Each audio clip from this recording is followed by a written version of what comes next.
AI vlog videos are going viral right now, getting millions of views, and I will show you exactly how they are made. Today, we're cooking fish the old way.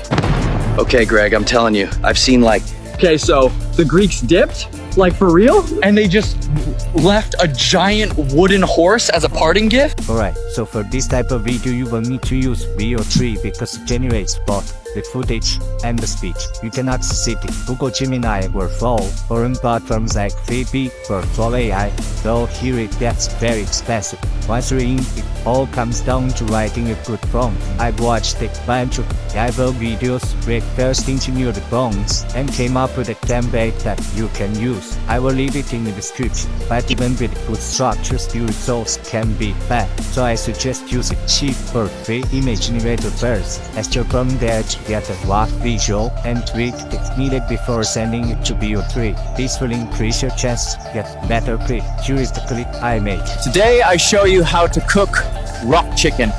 Very crunchy. Fire still dangerous, but we try anyway. On Flow AI, this 8-second clip alone cost me $6. So if you want to make these vlog videos, I recommend using Google Flow. It's cheaper and you can build full stories, not just single clips. And if it's not available in your country, just use a VPN. You can even subscribe to Google AI Pro plan, get the first month free, and get limited access to VO3 to test it out. So go ahead, try it, and make your first AI vlog.